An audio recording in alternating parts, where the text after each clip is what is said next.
Mahabubabad parliament సంబంధించిన ఎన్నికల ప్రచారం జోరుమంతా సాగింది. అయితే ప్రస్తుతానికి మనం అంటే మహబూబాబాద్ కాన్స్టిట్యూన్సీ ఉన్న పార్లమెంట్ కాన్స్టిట్యూన్సీ ఉన్నటువంటి కొత్తగూడెం నుండి గుంజడి ముసమ్మ దేవాలయం ప్రస్తుతం ఉన్నటువంటి మంత్రి సీతక్క గారు ఇక్కడికి వచ్చి అంటే సంబంధించి అంటే గుళ్ళో కూడా పూజలు చేసుకుంటూ ఇక్కడ ముసలమ్మతలకి ప్రత్యేక పూజలు చేశారు. అంటే బలరాం నగర్ గెలుపు కోర్టు మాత్రం ప్రత్యేక పూజలు చేశారు. ప్రస్తుతం మనతో మాట్లాడి మొత్తం మంత్రి సీతక్క గారు మళ్ళీ ఉన్నారు. అక్కడ మీరు చెప్పండి, అంటే ప్రచారం ఎలా సాగుతుంది? ప్రచారం నిన్నటిదాకా ఆదిలాబాద్లో ఉన్న ఇక్కడ మా కార్యకర్తలు మా నాయకులందరూ కూడా క్షేత్రస్థాయిలో ఇంటింటికి గ్యారంటీలు పంచుతూ మరి ఇప్పటివరకు మనం చేస్తున్నటువంటి కార్యక్రమాలు భవిష్యత్తులో చేయబోయేటువంటివి కూడా చెప్తున్నాం. ఈరోజు 2 రోజుల పర్యటనలో నేను మహబూబాబాద్ పార్లమెంట్లో మరి చేస్తూ మా కార్యకర్తలకు నాయకులకు అందరికి కూడా దిశానిర్దేశం చేసుకొని మరి మా మహబూబాబాద్ పార్లమెంట్ ఎంపీ అభ్యర్థి మాజీ కేంద్ర మంత్రి బలరాం నాయక్ గారు గెలవాల్సినటువంటి అవసరం ఉంది. గెలిపించడం కోసం మేమందరం 2 రోజులు ఇటు 4 రోజులు అట్లాగా నేను ఆదిలాబాదు ములుగు మహబూబాబాద్ చూసుకుంటా ఉన్నాం. ఇప్పుడు రేపు ఇక్కడ ములుగు ఏరియాలో తిరుగుతాం. బీజేపీ వాళ్ళు కూడా అంటే ప్రధానమంత్రి మళ్ళీ ప్రధానమంత్రి అయితే రాజ్యాంగాన్ని మారుస్తాము, రిజర్వేషన్ మారుస్తామని చెప్పేసి ఒక వ్యాఖ్యలు ఇస్తారు. ఏ విధంగా తీసుకొచ్చారు? వాళ్ళ సంస్కృతి వాళ్ళ సాంప్రదాయం అంతా కూడా మనుధర్మ సిద్ధాంతంలో వాళ్ళకు ఒక భగవద్గీత ఉంది. ఎంఎస్ గోవాల్కర్ అని రాసిండు. దాంట్లో రాజ్యాంగం మీద అత్యంత ఘోరంగా ఉన్నది. ఈ రాజ్యాంగం పనికిరాదు, ఇది గజిబిజి ఉంది, విదేశీయులది, దీంతో ప్రజలకు ఉపయోగం లేదు అని రకరకాలుగా ఉంది. అదే భగవద్గీతగా ఆర్ఎస్ఎస్ బీజేపీ పాటిస్తుంది. మేము సవాల్ చేస్తున్నాం, మీరు ఎంఎస్ గోవాల్కర్ రాసినటువంటి మీ గ్రంథం ఏదైతుందో రాజ్యాంగం పట్ల అది తప్పు అని మీరు ప్రకటిస్తారని నేను అడుగుతున్నా.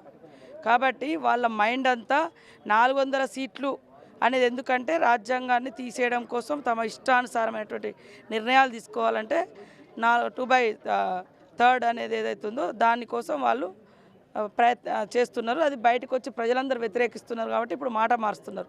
అంతిమంగా వాళ్ళ యొక్క సిద్ధాంతం ఆర్ఎస్ఎస్ బీజేపీ సిద్ధాంతం మనుధర్మశాస్త్రంలో రాజ్యాంగము, సమానత్వము ఇది లేదు. కుల వివక్షత, వర్ణ వివక్షత, మరి వర్గ వివక్షత అనేది స్పష్టంగా పాటించాలి. అట్టడుగు దళితులు, బీసీలు, ఎస్సీ ఎస్టీలు, బడుగు బలైన వర్గాలు దేవుడి పాదాల కింద పుట్టిరు కాబట్టి వాళ్ళు అక్కడనే ఉండాలని వాళ్ళ సిద్ధాంతం చెప్తుంది. ఆ సిద్ధాంతంతో వాళ్ళు నడుస్తున్నారు. ఇప్పుడు జరిగే పోరాటము మనుధర్మ శాస్త్రాన్ని పాటించే బీజేపీకి రాజ్యాంగం ద్వారా ప్రజాస్వామిక హక్కులను కాపాడాల్సినటువంటి ఉందని రాజ్యాంగాన్ని పాటించే కాంగ్రెస్ పార్టీకి మధ్య జరుగుతున్న యుద్ధం ఇది. రామాలయం కట్టింది మేమే, ఓటు అడిగే హక్కు 3 మాకే ఉందని చెప్పేసి అది ఒక ప్రచారం జరుగుతుంది. ఇది ప్రజలు ఏ విధంగా తీసుకుపోతున్నారు? ఈ భారతదేశంలో అత్యంత పురాతనమైనటువంటి రామాలయము మన భద్రాచలంలో ఉంది. అంటే మరి ఈ రామాలయం కట్టినటువంటి మరి రామదాస్ గారు అట్లా అనుకొని ఉంటే ఆయన పాపం ప్రధానమంత్రి అయ్యాడో ఇంకా ఆ దేశంలో ఏమయ్యో. కానీ అంటే వాళ్ళు ఏది కడితే వాళ్ళకే ఓట్లు. ఇంకోటి కాదంటే మరి నువ్వు హిందువులకు ఎక్కడ ఒక గుడి కట్టియాలి, ఓన్లీ అయోధ్యలోనే కట్టుకున్నారు. ఏది మళ్ళీ అయోధ్యలో కూడా ఆ ఫేస్ ఎట్లున్నదో మీరు చూడండి. రాముని ఫేసు, సీత లేకుండా రాముని బొమ్మ పెట్టిర్రు, విగ్రహం పెట్టిర్రు. తర్వాత పాపము సీత కోసం ఎన్ని రకాలుగా రాముడు ప్రయత్నం చేసిండో తెలుసు. కానీ భార్య భర్తల్ని కుటుంబ సభ్యులు కూడా లేకుండా మీరు విగ్రహాలు పెట్టి దానికి ఒక పేరు బాలరాముడు అని. బాలరాముడు అని ఎందుకనాలి? మరి అయోధ్య నుంచి బయలుదేరారు కదా ఆనాడు కూడా సీతారాములు, మరి ఇక్కడ భద్రాచలం దాకా వచ్చిరా అనేటువంటి దాంతోటే కదా. మరి అట్లా విభజన చేసే రాజకీయాలు వాళ్ళవి. కాబట్టి అయోధ్యలో రాముని కట్టిరు కానీ మరి ఇంటింటికి ఏమి ఆహారం ఇచ్చిర్రు, ఏం ధరలు తగ్గించిర్రు, ఏది ఉచితంగా ఇచ్చిర్రు, ఏ పేదలకు ఉద్యోగాలు ఇచ్చిర్రు, ఏ పేదలకు ఇల్లు ఇచ్చిర్రు? రామునికి గుడి కట్టిన అయోధ్యలో అని చెప్తున్నారు. మరి ఊరూర్లో ఇట్లా చాలామంది ఊళ్ళల్లో ప్రజల నమ్మకంతో గుళ్ళు కట్టుకుంటున్నారు. ₹1 బీజేపీ ప్రభుత్వంలో గుళ్ళకు నిధులు ఇచ్చిందా? లాస్ట్కు దేవునికి భక్తునికి అనుసంధానమైంది అగరబత్తి అంటావు. అగరబత్తి అన్న ఫ్రీగా ఇచ్చిరా? పైనుంచి నువ్వు GST 5% వేసినావు. ఏది ఫ్రీగా ఇచ్చినావు? ఈ అయోధ్యలో రామాలయం కట్టడానికి కూడా పాపం పేదోళ్ళ దగ్గర నుంచి కూడా పట్టుకుపోయి వసూలు చేసుకున్నారు. మీరు ఏమి ఇచ్చిర్రు? కేవలం అక్షింతలు పంపించారు.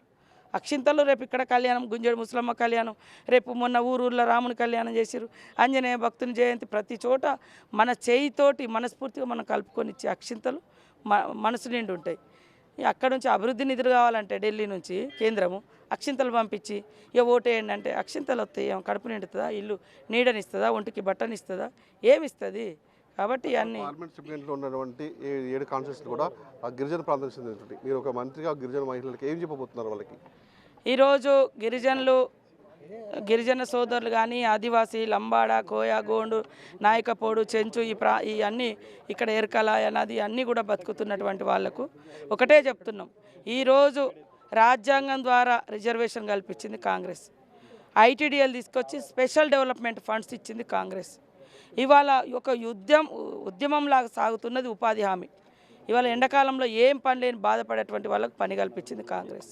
ఇవాళ భూములు పంచింది కాంగ్రెస్, అటవీ హక్కుల చట్టాలు తెచ్చింది కాంగ్రెస్, ఇండ్లు ఇచ్చింది కాంగ్రెస్, మరి ఏదున్నా ఊర్లలో కరెంటు లైన్లు వేసింది కాంగ్రెస్, చెరువులు కట్టించింది కాంగ్రెస్, ఎన్నో పథకాలు చేసింది Congress. For more videos like this, subscribe Big TV channel.